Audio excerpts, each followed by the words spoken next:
नमस्कार दोस्तों। और आप सभी को बसंत पंचमी की बहुत बहुत हार्दिक शुभकामनाएं। और माता सरस्वती आप सबको दिव्य दृष्टि दे और जो वास्तविक चीज दिखता है उससे ऊपर उठ के जो आपको दिखना चाहिए उस चीज को देखिए कि समाज में हो क्या रहा है।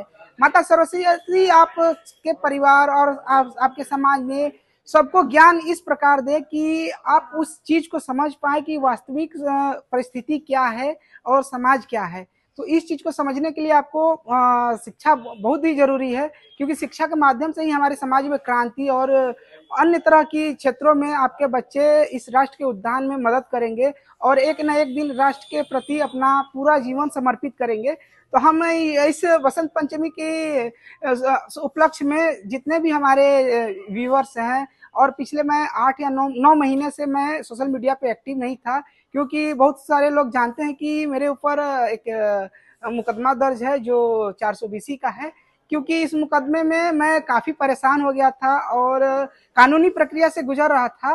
तो मैं जिस कारण से सोशल मीडिया पे एक्टिव नहीं था, मैं जनता के बीच में नहीं था, युवाओं के बीच में नहीं था, लेकिन अपना एक्टिविटी सोशल जो सामाजिक कार्यकर्ता के तौर पे मैं एक समाज में रह कर करता हूँ और युवाओं को जागरूक करता हूँ, समाज को जागरूक करता हूँ। लूट और शोषण के विरुद्ध जो एक शिक्षा हो, चाहे स्वास्थ्य हो या रोजगार हो, इन तीनों क्षेत्रों में अपने मतलब कि जनता के बीच जाकर उनकी समस्याओं को सुनता हूँ और उस पर सोचने और बोलने की अपनी जो के युवाओं का अभिलाषा होता है कि हम आगे चलकर कुछ न कुछ अपने राष्ट्र के प्रति अपना जीवन समर्पित करें। तो उस क्षेत्र में मैं चाह रहा था कि मैं भी अपने समाज में कुछ बेहतर करूं, लेकिन कुछ मैं गंदी राजनीति का शिकार हो गया हूं। तो जिस कारण से आप लोगों को समझना होगा और मैं किस किस को प्रूव करूं कि मैं क्या हूं। मैं मतलब कि एक जो हमारे बिहार में जो व्यवस्था बनी हुई है सरकारी सिस्टम की, या प्रशासनिक हो या कोई भी हो, तो उस व्यवस्था को समझने के लिए आपको गहराई से समझना होगा कि किस प्रकार से हमारा प्रशासन काम कर रहा है। जांच के नाम पर पैसा लेकर किस प्रकार से किसी को अपराधी बना दिया जा रहा है, उसमें कोई भी जांच नहीं होता है। तो हम ये अपने समाज के जो व्यक्ति हमें जानते हैं, समझते हैं, उनको तो मैं इस प्रकार से मतलब कि मैं प्रूफ ही नहीं कर सकता हूँ, क्योंकि एक व्यक्ति कह रहे थे कि तुम किस किस को प्रूफ करोगे कि तुम कौन हो और मैंने क्या अपराध किया है। तो मैं उस चीज को प्रूफ नहीं करना चाहता हूँ। जिनको मेरे ऊपर एक विश्वास है कि नहीं, मैं उनके हक और अधिकार के लिए आवाज उठा रहा था, शोषण और अत्याचार के लिए आवाज उठा रहा था। तो आप उस चीज को समझिए।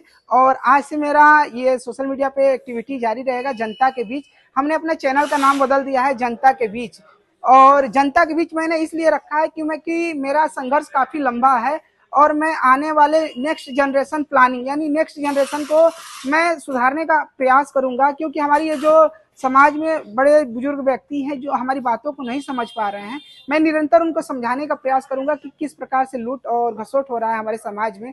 और एक प्रशासनिक स्तर से या शिक्षा, स्वास्थ्य, रोजगार, जैसे कि हमारे बीपीएससी स्टूडेंट युवा प्रोटेस्ट कर रहे हैं, उस चीज को समझना होगा और उस सिस्टम को समझना होगा आप लोगों को कि किस प्रकार से किसी युवा को, एक गरीब, वंचित, शोषित परिवार के व्यक्ति जब कोई समाज में आगे बढ़ने का प्रयास करते हैं अपने दम पर, किस प्रकार से उसको बर्बाद कर दिया जाता है। उस चीज को समझने के लिए आपको मेरे सोशल मीडिया प्लेटफॉर्म पर हमेशा जुड़े रहिएगा, क्योंकि मैं आज से जनता के बीच में ही रहूंगा और जनता के बीच में जाकर उनकी समस्याओं को सुनूंगा और उनकी समस्याओं को पूरी दुनिया को दिखाऊंगा कि मतलब कि किस प्रकार से सिस्टम का वो लोग शिकार हुए हैं, कैसी कैसी कानून की जो व्यवस्था बनी हुई है, कानूनी प्रक्रिया से किस प्रकार से किसी को अपराधी बना दिया जा रहा है, न जांच किया जा रहा है।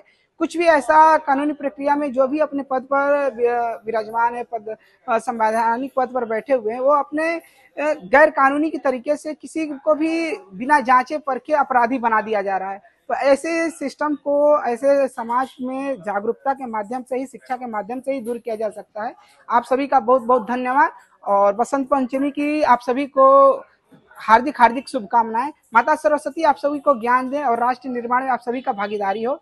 जय हिंद, जय भारत।